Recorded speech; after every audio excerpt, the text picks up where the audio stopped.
Selamat pagi, kita bersama lagi dalam Hello Malaysia dan kami menjanjikan sesuatu yang menarik sebenarnya di Hello Malaysia hari ini bersama dengan dua tetamu yang cukup istimewa yang sudah pun bersiap sedia di studio Hello Malaysia bersama dengan saya.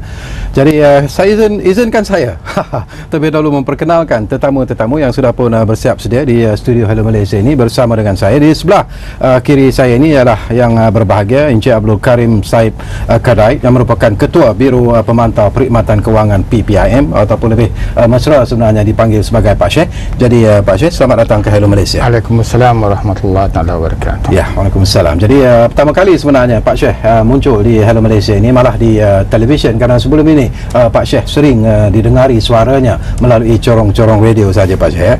Jadi sekarang ini ada yang dah pun kenal siapa Pak Syekh sebenarnya. Dan di ujung sana selalu bersama kita di Hello Malaysia ini iaitu Yang Mulia Tunku Azwil Tunku Abdul Razak yang merupakan penasihat PPIM. Jadi Pangku, selamat datang ke Hello Malaysia.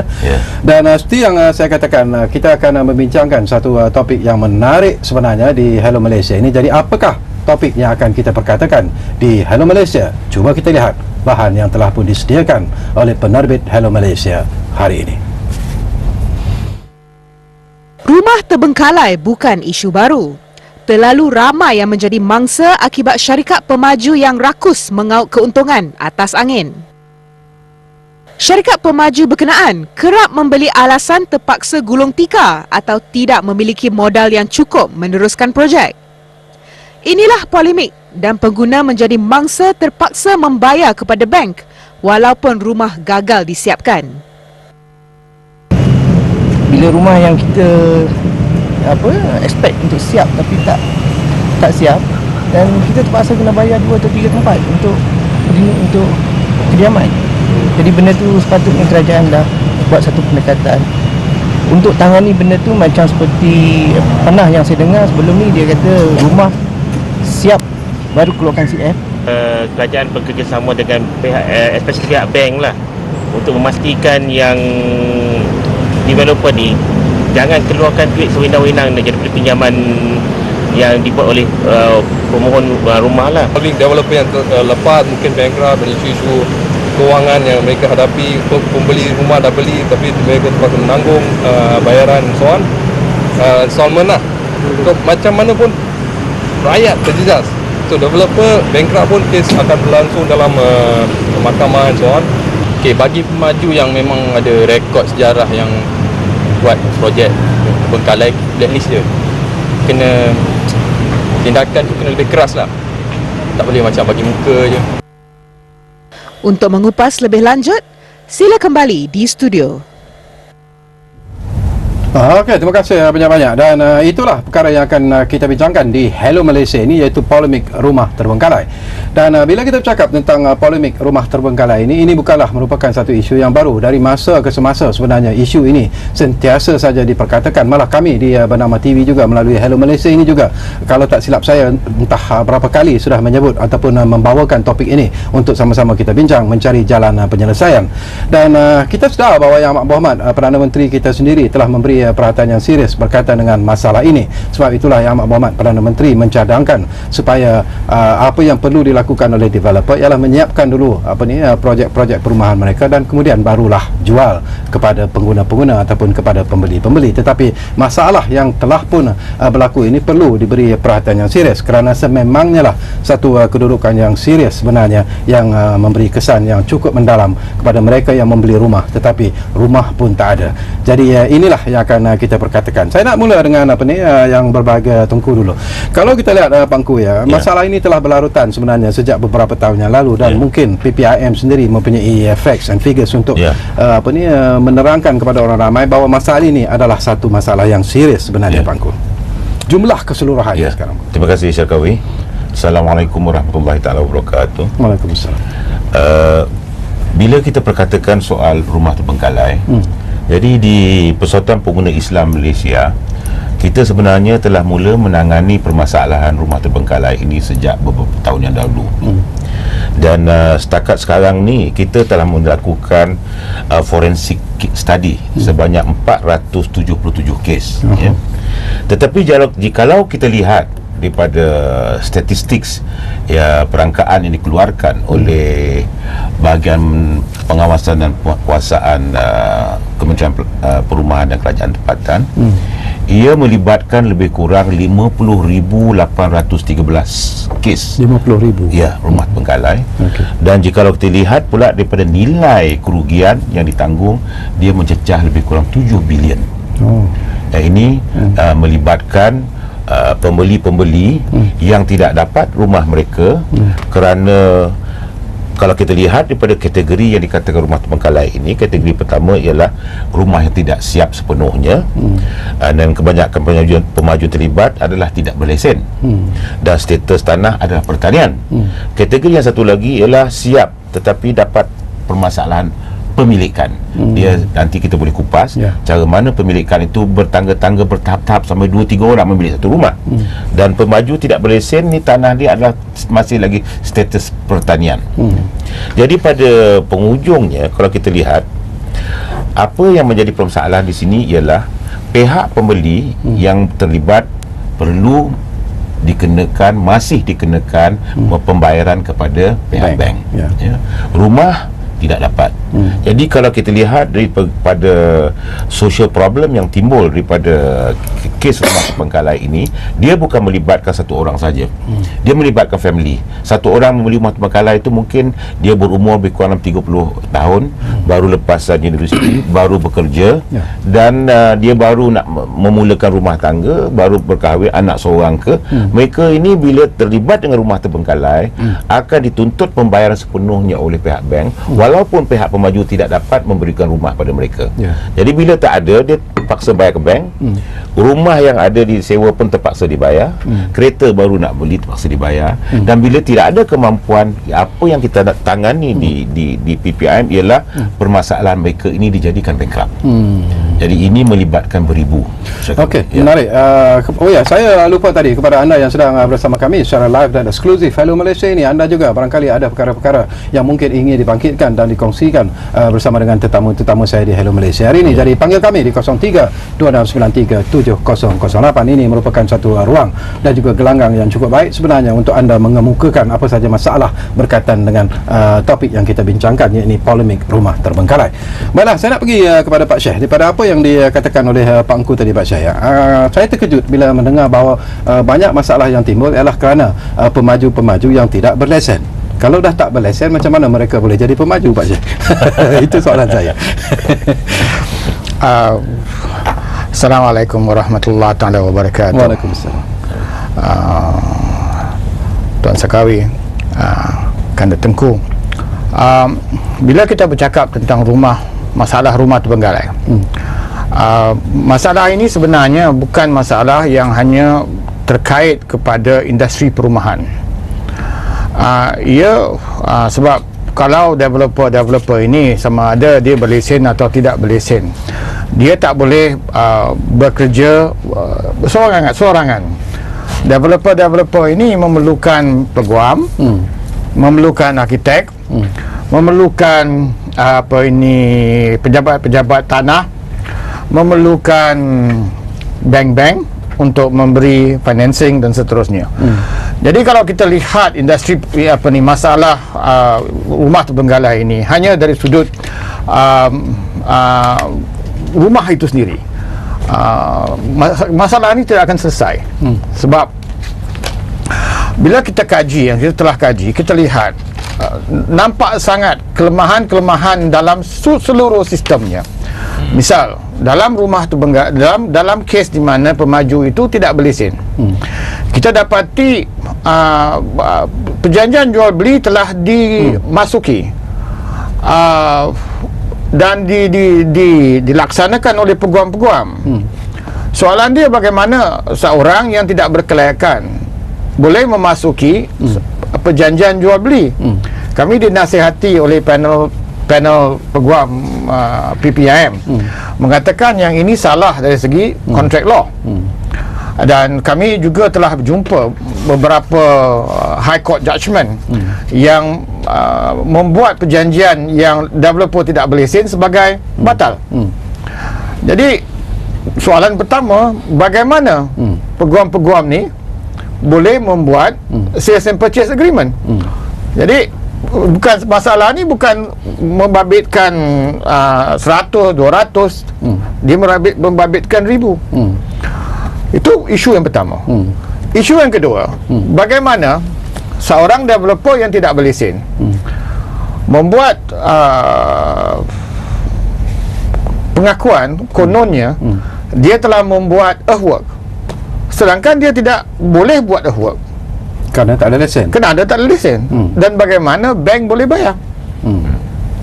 Sebab bila bank dah bayar, kalaulah sebab developer tu tidak berlesen, dia tak boleh siapkan rumah tu. Dia tak, tanah tu, kalau tanah yang asalnya tanah tu tanah pertanian, kalau si developer ni menghadapi masalah untuk tukar daripada pertanian kepada perumahan, bila dia tak boleh tukar, dia akan lari. Jadi bila dia lari, bank pergi kepada Pembeli. Jadi isu kat sini, soalan yang pertama, bagaimana bank-bank ni boleh membayar kepada developer sedangkan developer ni tidak berlesen? Kedua, conventional bank, bank-bank konvensional dan bank-bank Islamic. Masalah ni bukan khusus satu bank, melainkan satu bank saja. Kalau kita bercakap dengan developer yang tidak berlesen, cuma satu bank saja yang tidak terlibat, iaitu Maybank. Bila kita selidik, kita tahu yang Maybank, dia sebelum memberi pinjaman kepada perumahan, dia check developer.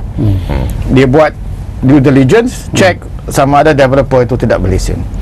Jadi masalah rumah tidak terbengkalai ini bukan saja masalah yang membabitkan isu menyiapkan rumah itu saja atau industri perumahan saja. Dia melibatkan industri guaman, industri arkitek. Bagaimana seorang arkitek boleh mengeluarkan sertifikat mengatakan developer ini telah menjalankan kerja, sedangkan developer tu tidak berlesen? Ini ibarat kalau kita kata seorang yang memandu kereta dengan sungguh baik, lepas tu kita bagi dia sertifikat kata dia boleh mandu kereta dengan baik, sedangkan dia tidak ada lesen. Bagaimana? Ataupun seorang pilot, dia bawa kapal terbang yang begitu baik, tapi dia tak ada pilot license. Jadi how? Okey, how tu yang menarik. Tak apa, kita tenang-tenangkan dulu pemikiran kita. Kita mencari persoalan ini. Ini satu persoalan menarik, Pak Syed, ya. Tapi saya difahamkan sudah pun ada pemanggil di talian sekarang ni, Pak Syed, dan juga Pak Ngku Bangkali. Ada sesuatu yang boleh kita kongsi bersama dengan pemanggil kita ini, iaitu Datuk Gulam dari Sandakan. Jadi serengkas-ringkasnya, Datuk, silakan. Assalamualaikum, Datuk. Halo, Datuk Gulam. Assalamualaikum warahmatullahi wabarakatuh. Ya, waalaikumsalam warahmatullahi wabarakatuh. Itu saya ingat ini kes memang beberapa kali berlaku. Ya. Jadi Pak Guam pun nak komisen, engineer, konsultan, semua nak duit. So kalau tidak komplot, pemaju rumah ni kalau dia tidak komplot dengan bank, dengan Pak Guam sekali, dengan dua konsultan, dia boleh jadi ujung perkara ni. Sekurang-kurangnya pihak yang berkenaan nak teliti sebelum dimulakan deposit. Naklah dikaji semula adakah dia mempunyai lesen ke tidak. Takkanlah loan tu boleh dimajukan pergi bank sehingga pinjaman itu sudah berjalan, sudah ada interest, sedangkan si budak yang baru keluar daripada graduan ni sudah membayar installment, rumah tak ada. Jadi perkara ni semua ini in order, dia buat office, dia buat segala-gala, semua dibayar komisen, dan bank begitu juga, sehinggalah orang boleh dapat pinjaman tanpa perumahan. So haruslah dijaga dengan betul. Pihak yang berkenaan sebelum orang buat order, selidiklah dia. Takkanlah kalau sekali, dua, tiga tak apa, sehingga berbilion-bilion ringgit yang begitu dibuangkan. Ini macam sengaja lah. Saya tahu, kita tahu ini hanya permainan dunia saja. Tapi kalau dia tak betul, tak betul lah. Janganlah diteruskan, janganlah sampai mengutip ini down payment, deposit dan sebagainya, dan sehingga dimajukan pergi bank. Kasihan tak boleh sekolah. Saya hanya cukup bersekian, terima kasih. Okey, terima kasih banyak-banyak Datuk Gulam dari Sandakan. Jadi itu suara hati yang disuarakan oleh pemanggil kita, dan sudah terang dan jelas sebenarnya, tetapi sejauh manakah kebenarannya akan kita persoalkan nanti bersama dengan dua tetamu saya yang ada di Hello Malaysia. Kita berehat seketika dan anda teruslah memanggil kami di Hello Malaysia. Berehat dulu.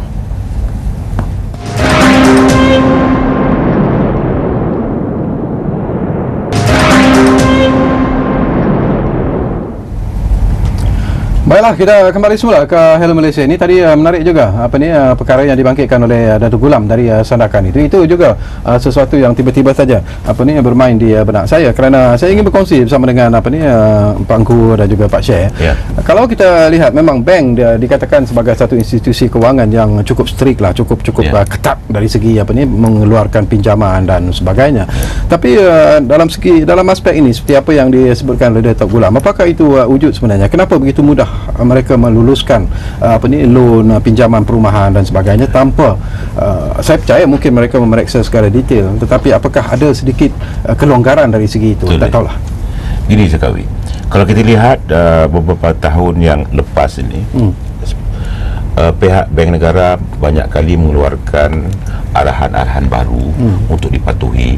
Tujuannya tak lain tak bukan semata-mata untuk melindungi pengguna. Seperti arahan yang terbaru di mana dibuat perkiraan kalau kita nak meminta sesuatu loan, pinjaman daripada bank, dia mesti meneliti apa pendapatan kita dulu. Kalau nak membeli rumah, kita mesti diketepikan 1/3 daripada pendapatan kita untuk rumah, dan itulah menjadi benchmark atau kayu pengukur. Itu bila kita bercerita tentang orang nak meminjam di segi pengguna. Tetapi dari segi kita lihat, bila pihak-pihak pemaju perumahan yang datang di situ kita lihat ada sedikit kelonggaran di pihak bank yang membuat due diligence. Pasal kita dalam forensic study kita telah pun dapat mengetahui ada waktu dan ketikanya di mana developer pemaju itu tidak berlesen satu. Bila dia membuat claim kepada pihak bank, dia menggunakan sertifikat perakuan oleh arkitek yang telah dipalsukan. Tapi pihak bank tetap membayar. Tapi kita ada dia punya bukti-bukti seperti itu. Dan seperkara lagi ialah bila mereka membuat claim dengan perakuan yang dipalsukan, begitu jugalah bila mereka membuat pinjaman untuk bridging. Kerana kadang-kadang tu tanah tersebut belum pun ditukar syarat kegunaan, masih lagi pertanian, tetapi dah dimajukan kepada bank untuk dimajukan permohonan untuk membina rumah, housing development. Dan itu dia boleh dapat juga dia punya bridging finance. Yang keduanya, bila dia nak buat claim, dia gunakan sertifikat yang palsu. Ini berterusan. Jadi di akhirnya nanti, jikalau kita boleh sorot balik apa yang saya cakap sebentar tadi, di mana kerugian yang dialami lebih 7 bilion itu, kerugian itu bukan kerugian bank. Pasal bank tetap akan menuntut pada pembeli. Yang untung di sini ialah pihak bank tetap dapat duitnya balik. Pihak pemaju perumahan tu dah dapat duit dah, bridgingnya dan pembelinya. Yang menjadi mangsa di hujung jalan nanti ialah pembeli rumah tersebut yang rumahnya tak wujud, ada masa kalanya rumahnya tak siap, dan kadang-kalanya tempat yang dikatakan itu adalah tempat untuk memajukan perumahan adalah jalan raya pun kita ada jumpa dalam forensik kita. Dia kata nak buat rumah tapi sebenarnya bila jalan kita raya. cek tempat tapak yang dikatakan untuk kemajuan perumahan adalah jalan raya. Jadi tapi pemaju dah dapat duit. Jadi di mana di sini letaknya kelonggaran, kita sama-sama dah fikirkan. Okey, kalau kita fikirkan kelonggaran, saya nak berkongsi dengan Pak Syekh. Kita bercakap pula tentang keadilan. Okey, memang kita tahu itu masalahnya, dan PPIM juga tahu bahawa itulah punca masalah yang timbul. Tetapi selaku pengguna, selaku pembeli, tidakkah kita juga ada undang-undang yang melindungi kita untuk membuat tuntutan-tuntutan kepada bank, memberitahu bank bahawa sebenarnya mereka ditipu, dalam istilah yang mudah? Sebelum saya menjawab soalan itu, Syarawi, biarlah kita membuka sedikit masalah rumah terbengkalai ini. Tadi kita kata tentang projek-projek di mana perumahan itu, pemaju itu tidak berlesen. Kita juga ada keadaan di mana pemaju itu berlesen atau tidak perlu dilesenkan. Dan dia membuat rumah dan separuh jalan dia menghadapi masalah dan dia tutup kedai dan seterusnya. Jadi itu satu masalah. Yang kita yang ada pemaju-pemaju pula, dia boleh siapkan rumah dan rumah itu siap, tetapi land title tanah tu tak dapat. Lepas 6 tahun pun tak dapat. Dan pemaju, kita ada contoh di sini, pemaju yang terlibat ni bukan calang-calang pemaju. Dia ni daripada satu syarikat, kalau saya cakap terlalu masyhur. Tak payah cakap. Jadi ini di Perak.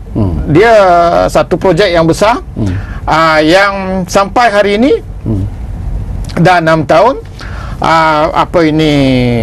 Land title tu tak dapat. Rumah dah siap dan service apartment ini dah siap, tapi tak ada land title.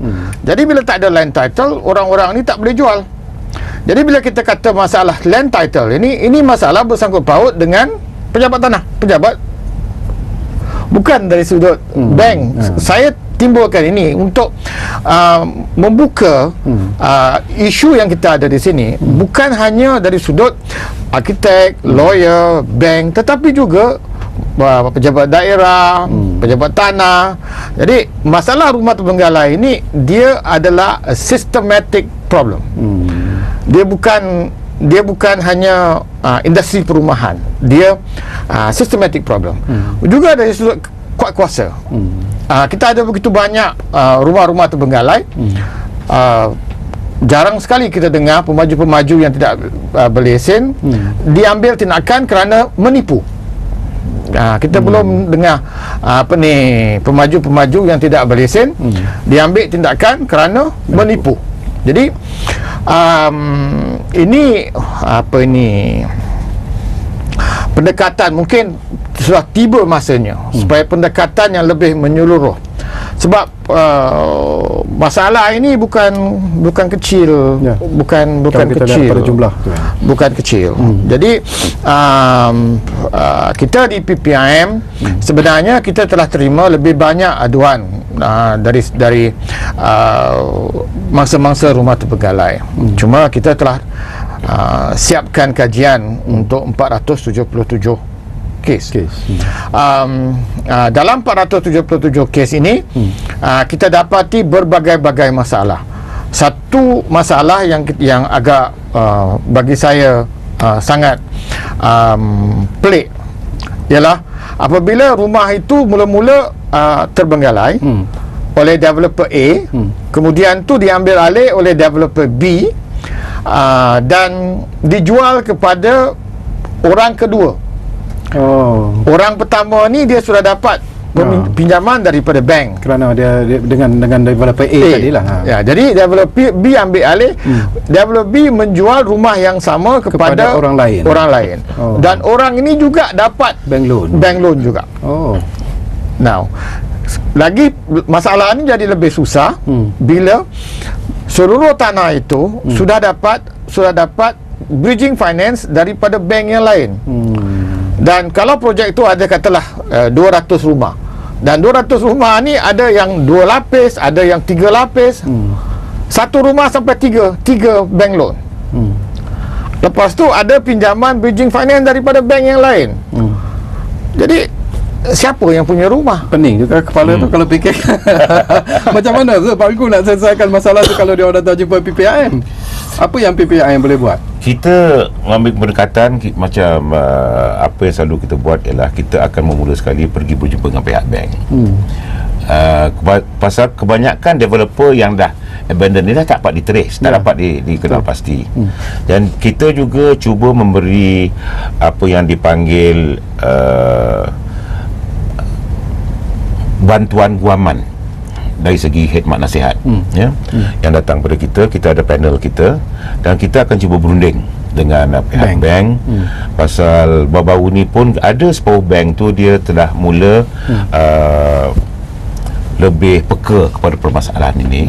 Dan kita juga pernah dapat situasi di mana mereka yang telah pun dibankruptkan di atas projek perumahan sebegini, pihak bank tersebut telah dengan senang, dengan rela menarik balik kes bankruptan atas pengguna. Ini atas dasar kita pergi berunding, ya. Tapi di sini saya nak tambah sikit. Permasalahan ini tidak mungkin akan dapat diselesaikan jikalau tidak ada satu pendekatan yang holistik secara menyeluruh. Saya bagi satu gambaran. Kalau kita lihat baru-baru ni, Kementerian Perdagangan Dalam Negeri, Koperasi dan Kepenggunaan ada mengeluarkan satu arahan tentang apa yang dipanggil iklan yang menyeluruhkan. Ya. Jadi menterinya yang Muhammad Dr. Ismail Sabri, dia telah mengumpulkan. Advertising ni pun ada masalah yang serupa juga. Pasal badan memantau iklan ni banyak. Kementerian Kesihatan memantau iklan kesihatan. Kementerian Perumahan dan Kerajaan Tempatan tempat lokasi, dan pihak-pihak berkuasa tempatan pun ada, dan pihak KDN pun ada, pihak Finas pun ada, pihak penapis filem pun ada. Jadi bila terlalu ramai, jadi sesuatu iklan tu tadi nak disiarkan di dalam TV dan media yang lain tu tidak dapat dipantau. Jadi kita beliau telah memanggil semua, termasuk juga NGO. Kita dah adakan satu garis panduan untuk diguna pakai oleh semua departmen yang ada hak untuk memantau periklanan. Jadi kalau dalam perumahan ni juga, kalau boleh, patutnya kerajaan ni, Kementerian Tempatan bersama dengan Kementerian Kewangan dan Bank Negara memikirkan ke arah ini. Panggil semua yang terlibat, pihak institusi kewangan, pihak yang melesenkan developer, pihak yang pejabat tanah yang mengeluarkan pindah syarat tanah. Patut ada satu jawatan kuasa khas holistik untuk meneliti. Jadi beginilah caranya mungkin dapat melindungi pengguna nanti, ya. Okey, Lashmi dari Seremban Negeri Sembilan ada di talian sekarang ni. Hai Lashmi. Hai, selamat malam Cik Syarkawi. Ya, selamat malam Lashmi. Dan Tunku Azmil, dan juga Tuan Abdul Karim, ya. Saya akan bercakap dengan secepat mungkin. Sebenarnya saya pun dah banyak kecewa dengan pemaju, tapi selepas dah dapat kemajuan di rumah, di perumahan, lepas tu tak ada pengangkutan pula, langsung tak ada bas. Jadi kalau seorang di kat rumah tu ada kereta, dia keluar ikut dia punya schedule, tapi kita yang orang lain ni kena naik bas kan, tapi tak ada bas. Jadi kena naik taksi. Macam tadi saya keluar naik taksi RM12 nak pergi bandar, balik pula nak RM15. Siapa boleh tanggung macam tu? Lagi kalau nak pergi kerja kat KL, dulu saya kerja kat mana? New Straits Times. Lepas tu dekat-dekat RM900 untuk pengangkutan saja, tahu. Nak keluar masuk ke Seremban. Jadi anak-beranak saya, dia orang tak boleh ulang balik, tahu. So dia orang tinggal Kuala Lumpur. Dia punya tanggungan banyak, banyak mahal. Walau bagaimanapun, saya rasa kerajaan sepatutnya kalau buat kemajuan, memajukan sesuatu perumahan, lepas tu kerajaan mesti bagi kita pengangkutan. Kurang-kurang mesti ada satu bas satu hari. Tak apa pukul 3 pagi ke, pukul 4 ke, pukul 5 ke, kita janji kita balik dalam pukul 10. Baru kita boleh balik rumah. Kita berani nak pergi kerja, berani balik, berani bertanggungjawab. Tapi tak ada pengangkutan, habis gaji kita tak boleh tahan. Jadi lepas tu I berhenti kerja dekat New Sector. Begitulah dia penderitaan banyak rakyat di mana ada dia orang memang dapat perumahan tapi tak ada pengangkutan. Macam mana cik? Boleh ke you nak sanggup bayar 900 untuk pengangkutan? So cuba tanya Perdana Menteri. Memang I sokong Barisan Nasional. Saya mau kemajuan. So Tunku Azmil, Yang Mulia, saya berasa nak minta pertolongan ini. Memang saya sudah dewasa dan sudah pun how do you say, twilight years of my life, but I still want to see kemajuan di negara saya. Di mana ada perumahan mesti ada pengangkutan. Okey, terima kasih Lashmi dari Negeri Sembilan. Satu persoalan yang mungkin tak ada kaitan dengan apa yang kita bincangkan, tetapi sesuatu yang menarik itu juga. Satu manifestasi di mana Pak Gu cakap tadi, di mana tidak ada satu badan pemantau yang menentukan sebelum satu kawasan itu dimajukan, mesti ada jalannya, mesti ada sebagainya. Itu jugalah. Okey, Pak Gu, menarik. Kita akan berehat sekali lagi dan kembali nanti. Talian terus kami buka kepada anda di 03-293-7008. Kita jumpa selepas kita berehat buat seketika.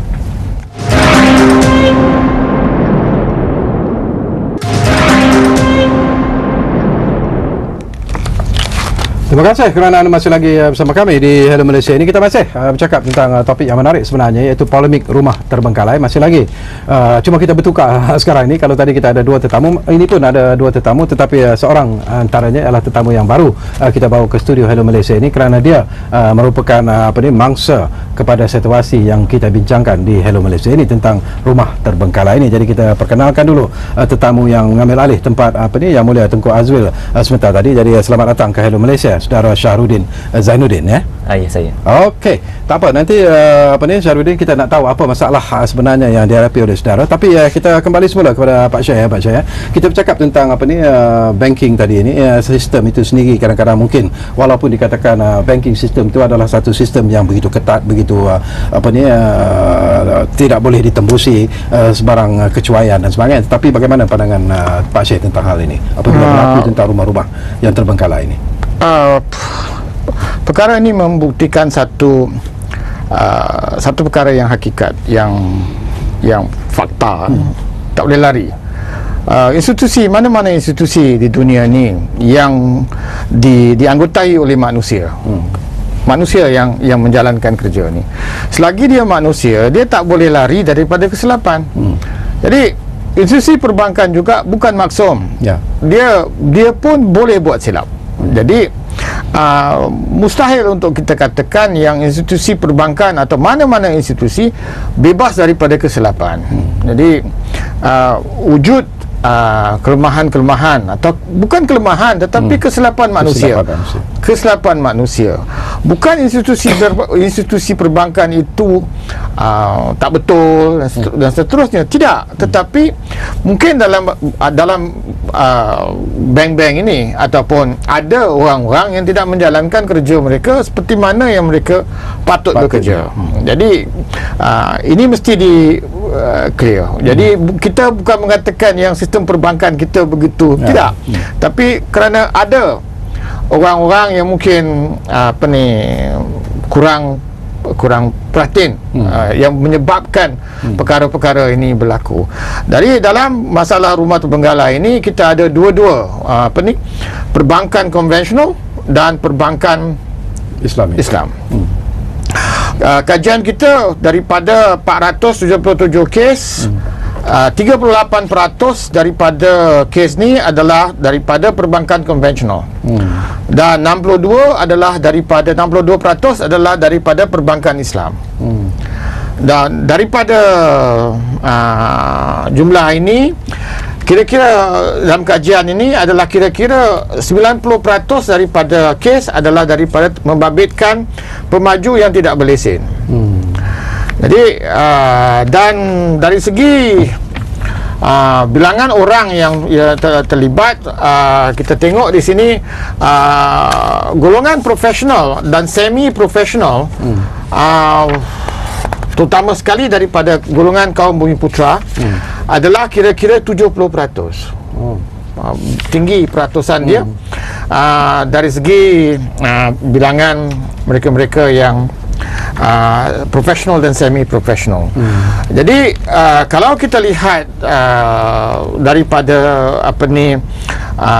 perbankan Islam pula, dan kita lihat fakta yang mengatakan pemaju ini tidak berlesen dan tidak mempunyai tanah itu bukan tanah untuk perumahan. Jadi kebanyakan pembiayaan ini adalah di bawah Al-Bitamin Ajil, satu perjanjian di mana tidak boleh ada keraguan. Keraguan tidak boleh ada. Ya.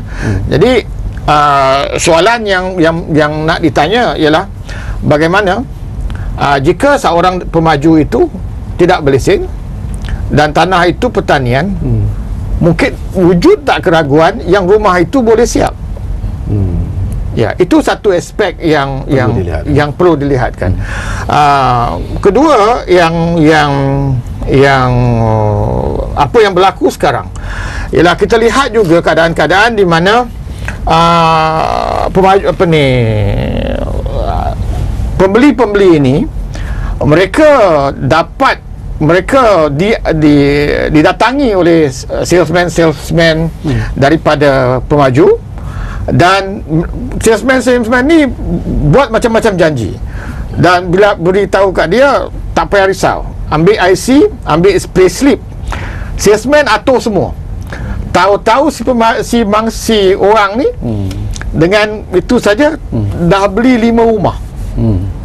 Bank dah approve untuk 5 rumah.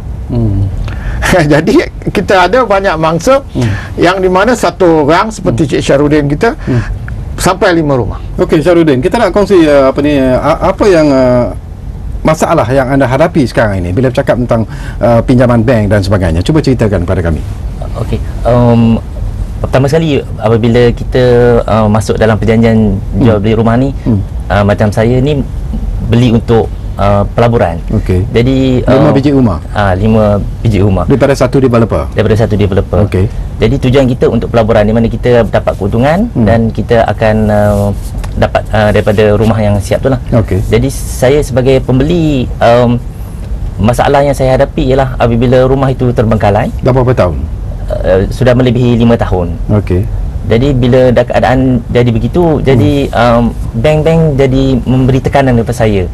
Berapa total bank loan yang Syarudin ambil untuk membeli 5 biji rumah tu? Secara purata satu rumah tu loan dia lebih kurang 200,000 hingga 250,000. Oh. Itu dah dekat apa, sejuta? Ya, sejuta. Jadi ialah itu risiko yang dihadapi. Tapi apa yang kita apabila masalah ni berlaku, jadi bank-bank memberi tekanan kepada peminjam. Betul. Jadi mereka tidak melihat mereka tidak lihat di sudut lain lagi, di manakah kelemahan yang berlaku apabila rumah ini terbengkalai. Tekanan jadi, itu okey, sekarang ini Syarudin menghadapi tekanan daripada pihak bank. Mereka meminta balik pinjaman itu dibayar seperti apa yang dibayar sekarang ini, ataupun macam mana? Ada perundingan tak antara Syarudin dengan bank sendiri untuk menyelesaikan masalah ni? Ya, bagi pihak bank dia tak kira rumah tu terbengkalai ke apa, jadi dia nak minta duit dia balik. Jadi kalau macam saya ni pun, kalau saya bayar pun, at the end saya dapat apa? Kalau bayar habis rumah bayar habis ada, kan? Rumah pun terbengkalai. Rumah tak ada, saya tak boleh guna pun rumah tu. Rumah tu ada tiang saja, ataupun rumah tu hanya ada diratakan tanah saja, ataupun rumah tu tidak ditukarkan hak milik terhadap saya. Jadi itu yang permasalahan yang telah dihadapi oleh saya lah. Okey, nanti kita sambung lagi. Ada pemanggil di talian sekarang ini dari Shah Alam, iaitu Encik Ismail Abu, sudah pun bersiap sedia sekarang ini. Assalamualaikum Encik Ismail. Waalaikumsalam warahmatullahi wabarakatuh. Selamat malam. Selamat malam Encik Ismail. Ya. Okey, saya nak bertanya lah dengan Tuan Syekh. Ya. Macam mana pula dengan pinjaman bank yang menggunakan nama Islam tapi menjalankan sistem riba? Macam-macam dia bagi nama musyarakah, baik di Taman Ajil, tapi kita nampak bila kita kaji betul-betul, inilah yang berlaku. Dia orang menggunakan riba tapi menggunakan nama Islam. So banyak yang orang-orang Islam ni tertipu. So saya harap PPIM ni memperjuangkan yang benda ni, sebab benda ni akan dibawa sampai mati. Mati kita akan ditanya lagi riba. Orang Islam nak meminjam, tapi dia tak nak meminjam dengan konvensional, so dia berminjam dengan bank Islam. Tapi bank Islam tu, dia kalau kita kaji mengikut syariat Islam betul-betul, dia mengoffer sesuatu yang riba. Dia berlaku zalim. Tidak ada lagi yang seperti surah Al-Maidah mengatakan bersikap lemah lembut terhadap orang mukmin. Tengok saudara kita 5 biji rumah dia tak dapat pun, tapi dia orang still nak duit dia. Yang begitu kan zalim. So negara ni dia tak protect dah umat dia punya rakyat. Untuk kalau pembelian rumah tu, so dia tak ada apa-apa lagi. Maksud dia kapitalis. Yang penting kita nak duit kita janji je pun kertas kosong ni, rumah tak ada, dia punya akad pun tak sah, tapi dia menggunakan sistem Islam tau, dia cakap. Tapi dari segi akad pun bendanya tak ada pun dia dah boleh menjalankan akad tu. Macam mana tu? Okey. Itulah yang paling penting bagi saya, menggunakan nama Islam tapi menjalankan sistem riba. Okey, terima kasih banyak-banyak Encik Ismail Abu dari Shah Alam. Itu sudah masuk kepada sistem perbankan.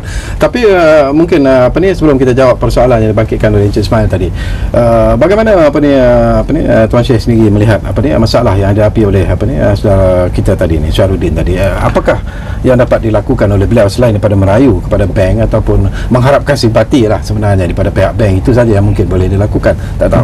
Mungkin pada mulanya baiklah kita faham jenis-jenis tindakan-tindakan yang wujud. Kalau rumah itu macam kata ada dua, bank-bank konvensional dan bank-bank perbankan Islam. Now, cara mereka tuntut tu berbeza, tak sama ya. Kalau macam kata sistem perbankan konvensional misalnya kata, dia dah bayar kepada pemaju kata 40,000. Dan sama ada dia bayar betul tak bayar betul, tu poin yang kedua. Tapi dia telah bayar pada pemaju 40,000 dan pemaju itu telah lari. Jadi dia akan tuntut 40,000. Dia akan tuntut 40,000. Tetapi dalam rekod kita, data-data yang kita selidik, dalam perbankan Islam ini tidak berlaku. Sebab dalam perbankan Islam ada perjanjian jual beli yang mengatakan harga jual adalah harga yang rumah siap selepas 20 tahun. Jadi perbankan Islam, dia katalah dia dah bayar 40,000, 50,000. Tetapi tuntutan dia yang dibawa ke mahkamah bukan 40,000. Dia tuntut kalau harga jual penuh 200,000, dia tuntut 200,000. Dan kes-kes ni telah pergi ke mahkamah dan mahkamah telah jatuh hukum orang ni mesti bayar 200,000. Dan ada kes di mana rumah tu rumah tak wujud, tetapi bank telah bayar untuk nilai tanah, dan tanah ni telah tukar guna daripada agriculture kepada perumahan. Jadi bila dia dah tukar, bank dah bayar untuk tanah ni, katalah bank bayar 200,000, tetapi bank tidak tuntut ini 200,000, bank tuntut 600,000 termasuk harga rumah. Sedangkan rumah itu tidak wujud, atau rumah itu cuma 20% wujud, ataupun jadi kes macam ini ada juga di mana seperti yang kata tadi, yang rumah ini wujud siap, tetapi dia telah dijual kepada parti yang kedua. Lepas tu yang tadi yang kita kata yang di Perak tu rumah siap tapi tidak ada title. Jadi senario dia pelbagai. Dia bukan satu masalahnya, dia pelbagai, dan dia melibatkan banyak isu-isu perundangan, banyak isu-isu yang pada pendapat saya tak boleh diselesaikan hanya daripada satu sudut.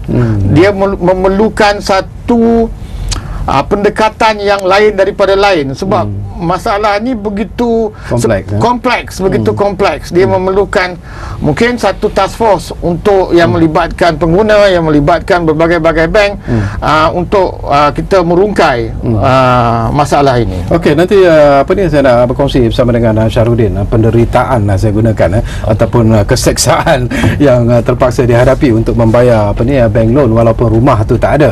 Jadi ini juga satu perkara yang cukup menarik. Tetapi kita akan berehat sekali lagi dan kembali nanti. Itulah perkara yang mungkin kita boleh kongsi bersama anda dan juga Syahrudin yang ada di studio Hello Malaysia. Kita rehat.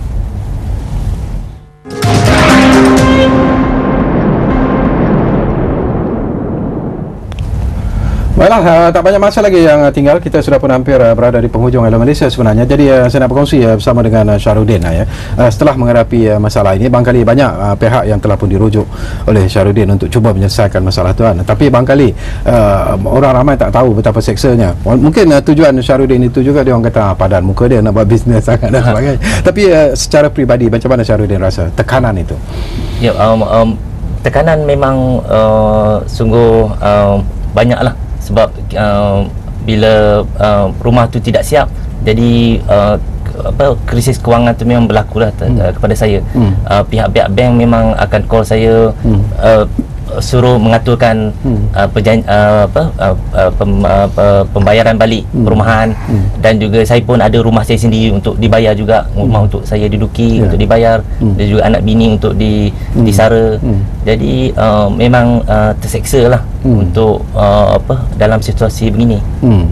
Tapi dari segi sales and purchase agreement pun selalunya bayaran tu dibuat secara progresif kan, bukan bayar sekali lump sum kepada perumahan. Jadi macam mana dia tak ikut ke itu? Saya tak faham dalam soal ni. Pihak bank walaupun dia buat progressive payment, contohnya baru 40,000 atau 50,000, dan pada masa itu rumah itu terbengkalai, jadi pihak bank masih juga minta progresif ataupun interest yang dikenakan terhadap 40,000 atau 50,000 yang telah dikeluarkan kepada pemaju. Jadi bila kita berbicara dengan pihak bank, dia tak nampak benda. Walaupun rumah tu terbengkalai, bagi dia dah keluarkan duit tu, dia nak duit dia balik. Artinya dia keluarkan, katalah harga rumah tu 200,000, dia dah keluarkan 200,000 bayar kepada pemaju. Jadi you kena bayar 200,000, ataupun di mana rumah itu terberhenti lah, misalnya terbengkalai itu pada harga 40,000 misalnya. Jadi you kena bayar sekarang ni jumlah berapa? Adakah masa terhenti itu ataupun masih lagi full payment for the house untuk rumah tu? Okey, kalau dilihat pada perbankan Islam macam Pak Syekh kongsikan bersama kita tadi, dia akan minta jumlah perumahan selepas tamat tempoh pinjaman. Dia dah campur dia punya keuntungan. Contohnya pinjaman kita 200,000, dia dah saya tak tahu macam mana punya pengiraan, dah jadi sampai 600,000 atau 500,000. Itu yang diminta pada kita. Padahal rumahnya ada tiang saja contohnya. Dan untuk bank-bank komersial, contohnya dia dah disburse 40,000 atau 80,000, dia kenakan interest lagi terhadap progressive loan tu, dan dipaksa kita juga bayar untuk pinjaman tersebut. Okey. Jadi Pak Syekh, kalau kita lihat daripada apa yang dikomenkan oleh pemanggil kita Ismail Abu dari Shah Alam Sunda tadi, mungkin Pak Syekh ingin respon tentang perkara yang dibangkitkan tentang riba dan sebagainya tadi itu. Kita di Malaysia, kita ada Majlis Fatwa Kebangsaan, dan kita ada yang Belia Maha Mulia Agong yang telah menurunkan kuasa kepada Majlis Penasihat Syariah Bank Negara yang ditugaskan untuk menjaga perbankan Islam. Jadi mereka telah takrifkan yang keuntungan yang dikenakan ke atas transaksi perbankan Islam bukan riba. Jadi itulah definisi yang ada, yang diguna pakai di Malaysia. Jadi itulah jawapan saya. Kalau kita nak bercerita tentang hukum, mungkin ini bukan tempat dia untuk kita kupas dari sudut itu. Okey, kita pergi kepada persoalan yang menarik juga di penghujung Hello Malaysia ni, Pak Syekh. Kadang-kadang ialah sebagai pengguna kita mempunyai cita rasa yang tersendiri. Kadang-kadang bila kita melihat iklan-iklan perumahan yang cukup menarik, sebenarnya cukup hebat, kita tertarik hati, dan tanpa membuat satu kajian yang mendalam ataupun pemikiran yang lebih mendalam, kita terus saja ingin mendapatkan harta tanah seperti itu dalam usaha mungkin seperti apa yang dilakukan oleh Syahrudin ialah untuk masa depan dia dan sebagainya. Jadi Pak Syekh, kita lihat sekarang ni di merata dunia ya, kita lihat terlampau banyak orang-orang yang sungguh-sungguh nak buat duit secepat mungkin. Jadi macam syarikat-syarikat telekomunikasi, dia meletakkan salesman di tepi-tepi bank dan seterusnya. Dan salesman ni bukan pekerja syarikat telco ini. Mereka ni adalah sub agent. Dan budak-budak ni, orang-orang ni, dia akan buat macam-macam janji dengan lisan, dengan mulut. Janji tu, janji ni, janji tu. Jadi kita mungkin tertarik dengan janji-janji ni, dan kita tak baca perjanjian tu, perjanjian jual beli itu kita tak baca. Begitu juga bila kita nak beli rumah, salesman ni buat macam-macam janji, tapi dia sampai boleh kata kalau developer tu tak berlesen pun, dia boleh kata developer ni berlesen, etc. Jadi bila kita membeli satu perkara tanpa melihat kesahihan janji-janji ni, kita termakan dengan janji-janji orang-orang yang mahu komisen. Jadi kita tak lihat perjanjian-perjanjian yang ada, sama ada developer ni berlesen ataupun janji-janji salesman ni betul.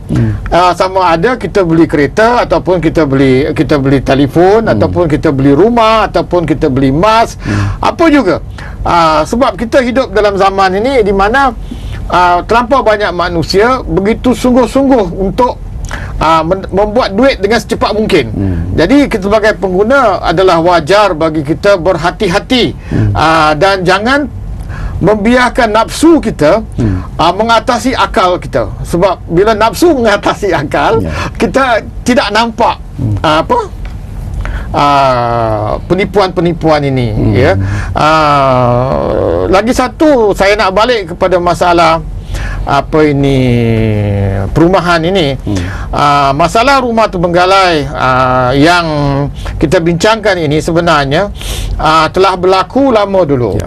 Tapi alhamdulillahirabbilalamin, sekarang ni kita lihat bank-bank lebih perhatian, dan saya difahamkan yang sekarang bank-bank tidak akan membuat bayaran, tidak akan membenarkan sesiapa membeli rumah daripada pemaju-pemaju yang tidak berlesen. Jadi sudah ada kesedaran dari pihak industri perbankan untuk lebih teliti. Cuma kita berharap untuk menyelesaikan masalah yang ada ini, satu pendekatan yang lebih menyeluruh yang mengambil kira bukan saja kepentingan industri perbankan, tetapi juga kepentingan mangsa-mangsa ini. Dan satu lagi, kita perlu melihat bagaimana badan-badan profesional seperti Persatuan Arkitek, Persatuan Guamaan boleh melihat kelemahan-kelemahan yang ada supaya perkara-perkara seperti ini tidak akan berlaku lagi. Okey, terima kasih Pak Syekh. Dan ada 1 minit masa lebih kurang saja lagi kepada Syarudin sendiri. Syarudin dah pun merasa Paip Maung hasil daripada rumah yang terbengkalai ini. Jadi nasihat anda dan juga harapan anda lah kepada penonton-penonton yang mungkin berkesempatan menyaksikan Hello Malaysia ini, jangan jadi seperti apa yang berlaku kepada Syarudin sendiri. Bagi saya, apabila sesuatu investment yang perlu dilakukan tu perlulah melihat dengan telitinya. Ialah walaupun kita sebagai seorang awam, tapi memang ada bahagian-bahagian yang kita tidak dapat nampak. Jadi sebagai seorang pengguna, banyak perkara perlu diteliti sehalus-halusnya apabila sesuatu pelaburan untuk dilakukan. Dan sekarang ni apa harapan anda sebenarnya untuk menyelesaikan masalah yang anda hadapi? Harapan saya ialah saya berharap pada pihak-pihak yang tertentu supaya melihat isu ini secara serius dan memerlukan satu jalan penyelesaian yang boleh diatasi terhadap mangsa-mangsa rumah terbengkalai ini. Okey, terima kasih banyak-banyak kepada Syarudin, dan tentunya tinggi-tinggi terima kasih kepada Pak Syekh. Masa yang terlalu suntuk sebenarnya Pak Syekh ya. Dan sebelum itu kita juga memanjangkan ucapan terima kasih kepada Yang Mulia Tunku Azwil Tunku Abdul Razak yang berada bersama kita di bahagian yang pertama Hello Malaysia sebentar saja tadi. Jadi apa yang boleh kita rumuskan daripada apa yang kita bincangkan hari ini? Ini satu persoalan yang cukup lama, dan saya teringat pepatah Melayu ada berkata bahawa rumah siap pahat berbunyi. Tapi dalam soal ini saya tak tahulah macam mana pahat nak berbunyi kalau rumah juga tak siap-siap. Rumah yang kita harapkan menjadi satu mahligai dalam kehidupan kita juga tak siap-siap, walaupun kita telah membayar satu kos yang cukup tinggi. Dan ini merupakan satu penganiayaan yang cukup saya kira kejam sebenarnya kepada pengguna-pengguna yang menjadi mangsa. Dan barangkali daripada apa yang disuarakan oleh Syarudin itu, pengguna-pengguna yang mungkin berharap untuk membeli rumah di masa-masa yang akan datang ini akan memikirkannya secara serius dan meneliti betul-betul sebelum mereka juga terperangkap dengan polemik rumah terbengkalai ini. Baiklah, terima kasih kepada anda yang memanggil kami, dan terima kasih kepada mereka yang terus memberikan perhatian kepada Hello Malaysia. Dan biasalah, sebelum kita berpisah dari udara, salam hormat dari kami semua. Ingat Hello Malaysia, ingat kami di Bernama TV. Kita jumpa lagi, insya-Allah.